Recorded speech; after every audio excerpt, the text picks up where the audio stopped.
I'm Nicola Brady. I'm General Secretary of CTBI. As you may know, Churches Together in Britain and Ireland brings together Christian churches from across these islands for relationship building and for collaboration on issues of shared concern.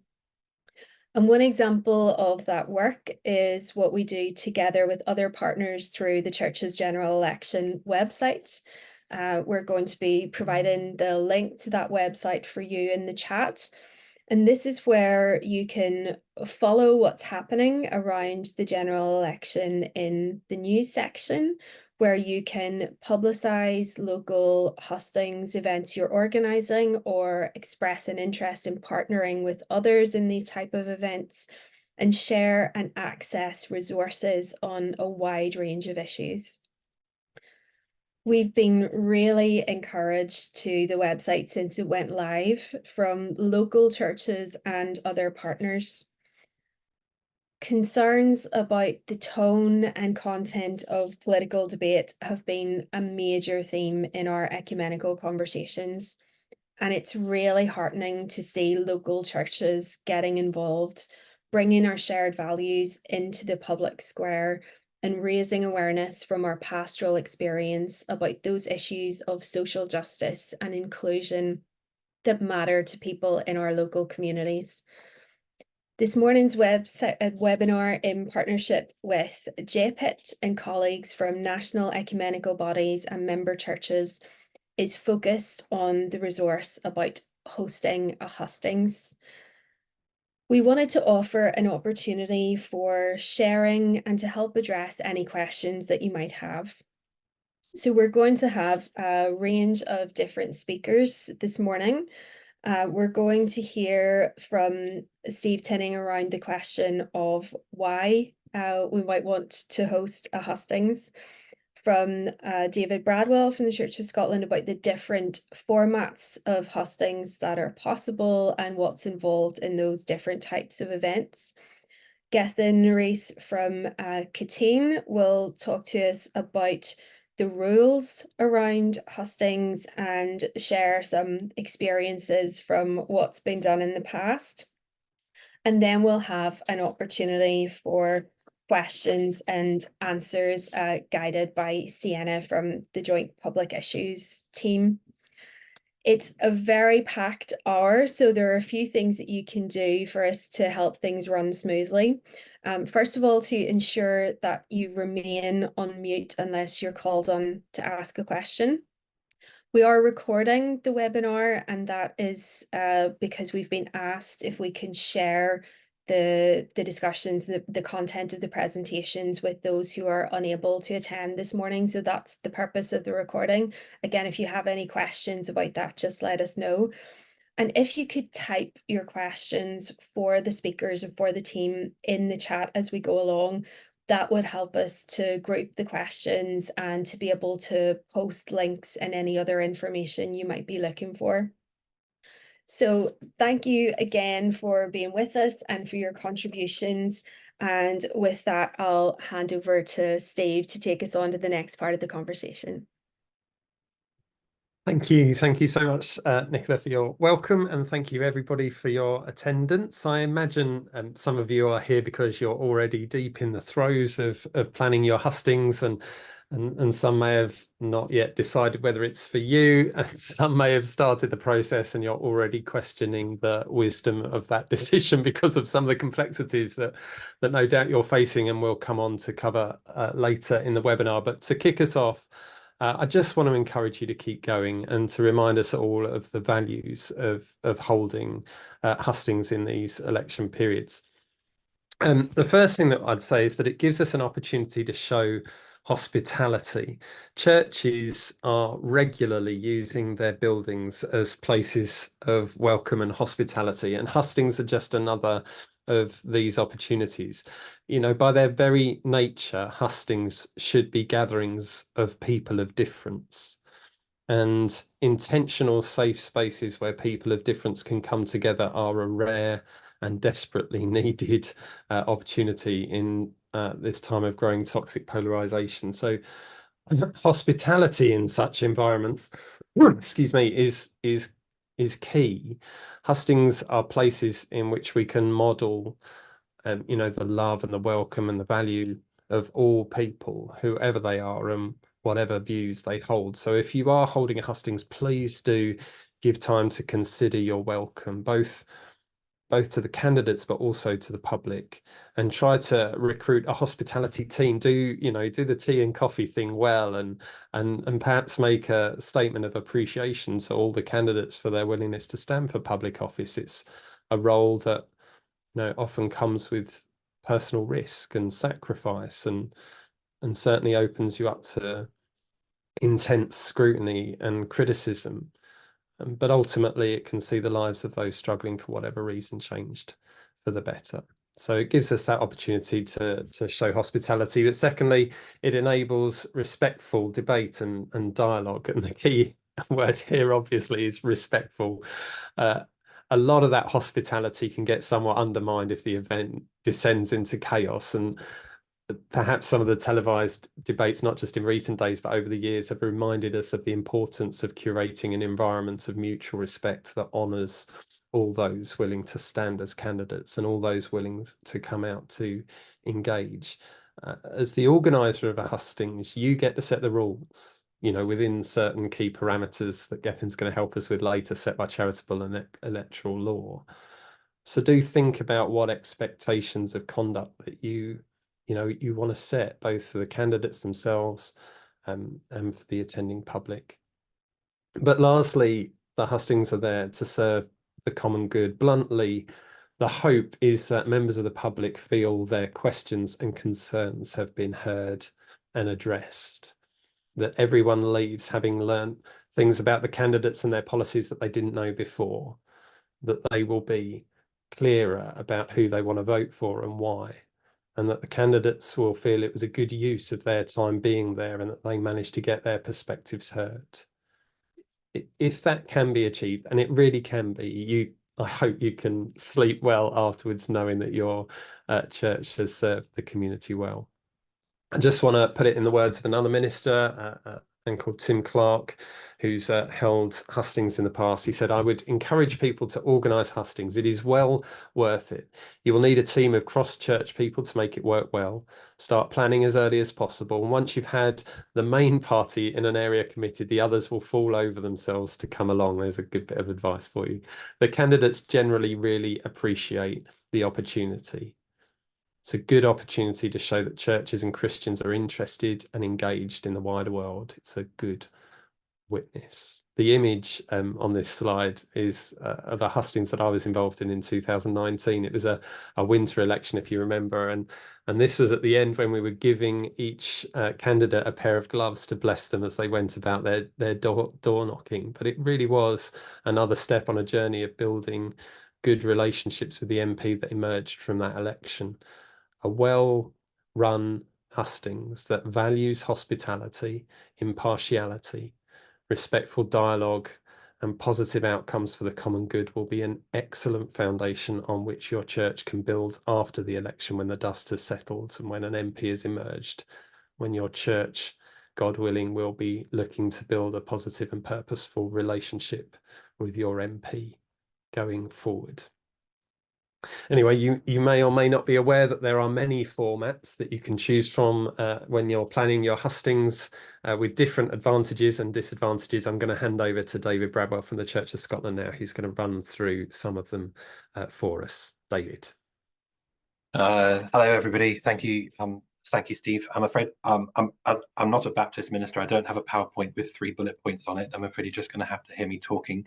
But really appreciate your input, and hopefully you're inspired to think about, yeah, okay, we're going to do hustings. We think it's an important part of our witness and our role. I'm going to talk through a few different options that you might not have considered about how your hustings event might run. So first of all, your traditional hustings, the ones that you might have attended before, where there's the panel of candidates. People come because they want to meet their new MP, and the event maybe for an hour and a half, 2 hours, chaired by an impartial moderator who puts questions to the panel. Maybe they're allowed a couple of minutes opening and closing statements. And the questions maybe submitted in advance, so they could be a bit curated, so the right themes can be covered. That also allows you to have a little bit of control, rather than maybe opening up to the audience, where maybe sometimes questions themselves turn into quite long-winded statements. And I don't think anyone comes to these events to hear members of the audience giving their opinion. People want to hear from the candidates. So maybe asking for questions to be curated in advance might be a good option. You might also want to think about live streaming or recording an on-site in-person event, so that people from beyond the local area might be able to watch it. Maybe particularly if you're in a rural area, so people across a wider geographical space might be able to see it. But you might want to try doing something different, something a little bit more creative. And some examples that we've come across in recent elections have included things like speed hustings. So you may have heard of speed dating, where you get to speak to a potential date for 5 or 10 minutes, and then you move around and swap over. So the idea has been, you might gather 10 or so members of the audience around a table, and one candidate goes and speaks to them for 10 or 15 minutes, and it's much more of a conversation. And then the bell rings and the candidates move to the next table. So rather than having the to and fro between a panel, it's actually a much more conversational, dialogical way of doing it. Another option you could have is what we've called the people's politics idea, which is something that we trialled in Scotland in the run-up to the independence referendum, and then in the election in 2015. Which instead of having the main speakers being the candidates for office, you have instead people who've got a real life experience of maybe some disadvantage or marginalization. And actually it's their voices and their stories which are at the heart of the event. So this might be someone who's struggling against poverty, or a disabled person, or an asylum seeker, or a refugee, and they come and they share their story, and then they ask a question of the candidates.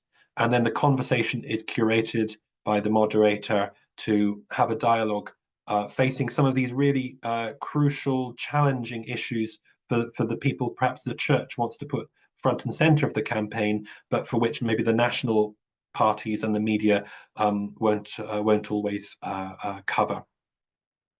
And then the final suggestion I maybe raise, and I see there's a question has been asked by Sally Thomas in the chat about trying to find a venue for an event. And if that's a problem for you, I think having an event is always really good for the reasons that Steve had mentioned about offering hospitality and that. But if you can't find a venue, think about doing what we've described in the briefing pack as an offline hustings. This way, you would send a series of questions to candidates, and they would either write back with their answers, or they could even do a video message back with their answers, or you could run it as an online meeting that is then recorded and shared. So long as it's still fair and impartial and abides with all the rules, which Gethin will say a little bit more about in a moment. That might be a way at this stage in the campaign, where we've only got 2 or 3 more weeks left, really to hold this. So Sally, I see you've got your hand up. There will be time for question and answers later in the session, but I'm now going to hand over to Gethin. Gethin is going to talk a little bit more about some of the rules and procedures that we might need to follow to make sure that our hustings events comply with charity and electoral law. Gethin. Thank you, David. And I think some slides will appear on the screen any moment to help me to do that. I've been given 5 minutes to talk about all the rules. I'm not going to try and attempt the impossible.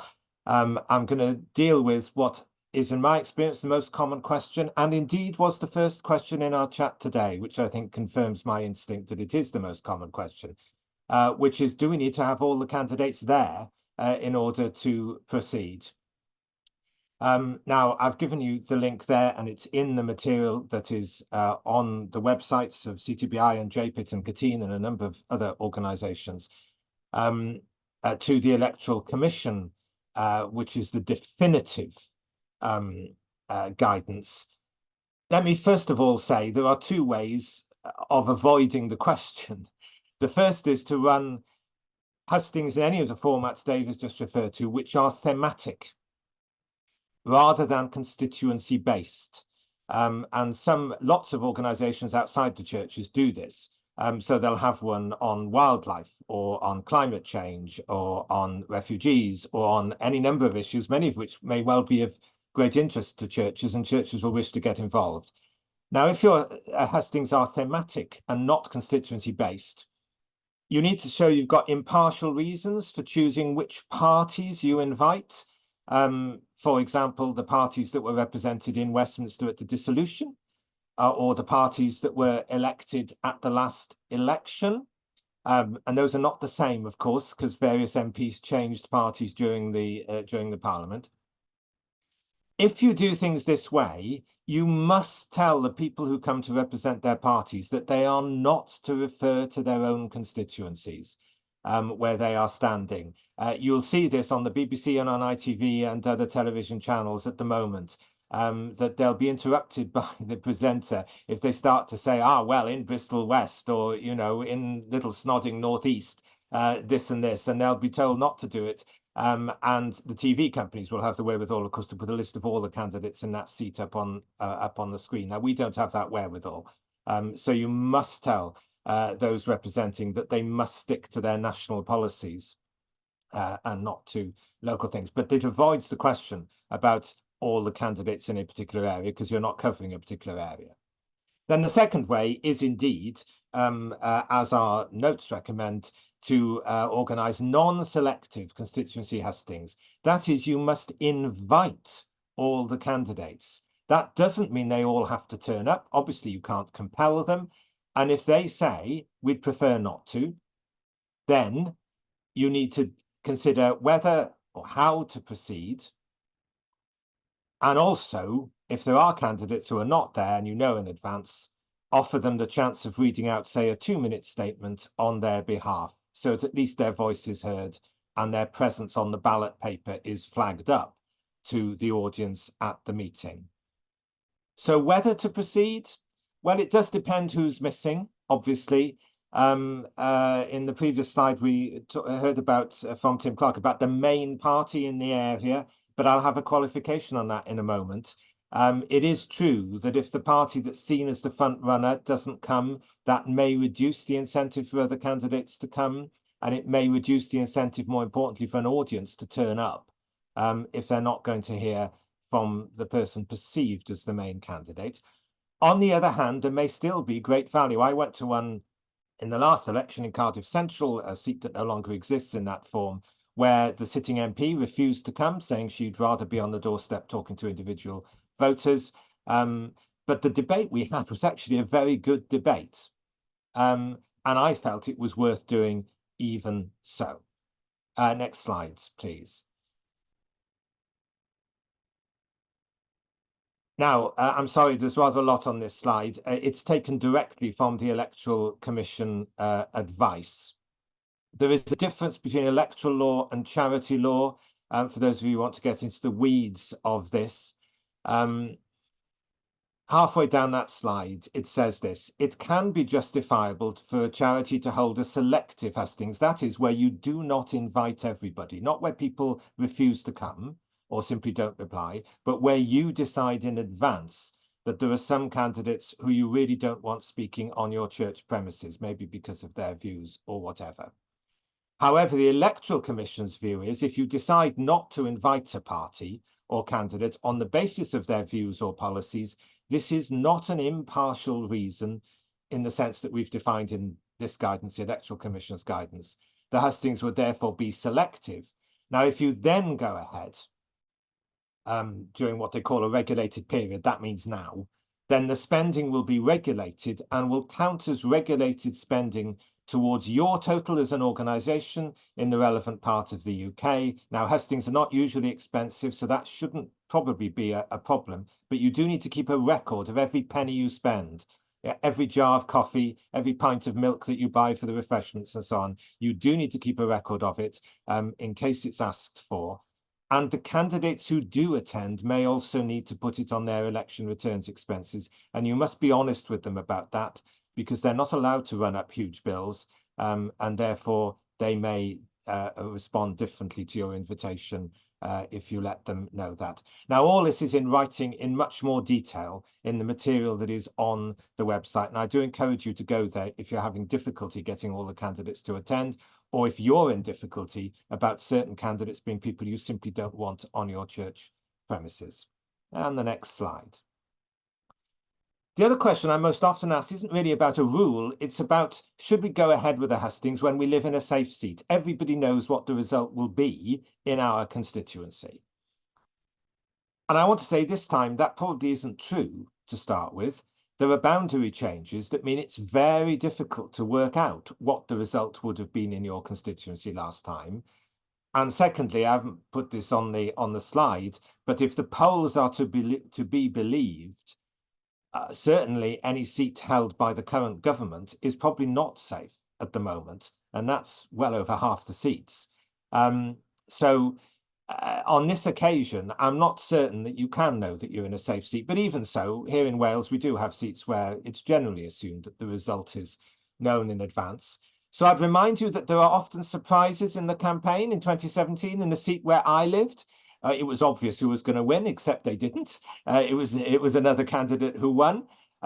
You can never know. And there are surprise results in every election. In the last election, 2019, which did seem to be so much of a foregone conclusion, my daughter lived in the one seat which swung from Conservative to Labour. The only one in the country, she happened to live there. So there can be surprise results even when everything looks to be going in one direction. Thirdly, on this occasion, huge numbers of MPs are standing down, far more than usual. The last figure I saw was 160 something. I believe it's gone up, so it must be approaching 200 now of MPs. So in any case, even if it's a safe seat for a particular party, it could well be a new MP. What a great opportunity to meet that new MP even before they're elected by holding the hustings. And remember the reasons that Steve gave earlier for holding the hustings in the first place anywhere. Respectful discussion, showing hospitality, serving the common good are just as important in a safe seat as they are in a marginal seat. They are things we should foster, whatever the likelihood or unlikelihood of a particular result. And holding a hustings in one of the forms that we've suggested can help to build relationships for the future with whoever becomes your new MP, whether it's the person you expect or whether it is a surprise, and with the community. Holding a hustings where you meet all of the candidates means that you're onto a winner with whichever one of them then wins in terms of contacting them subsequently, inviting them to other events, and discussing particular issues with them. So we would still encourage you to hold a hustings, even if you're having difficulty with getting all the candidates there, and even if you think that your seat is a foregone conclusion. On that note, I'll hand back to Nicola, who will field the remaining questions, which we will do our best to answer. Thanks, Nicola. Thanks, Gethin. Thanks, everyone, for all that really helpful information. I think we can see there are a few strong threads coming through all of the presentations around the hospitality, welcome, using the spaces and opportunities that we have, and really contributing to the debate from our values, our concern for our communities, and for the wider issues affecting everyone. And then also seeing this as a foundation for building relationships that will carry through beyond the election.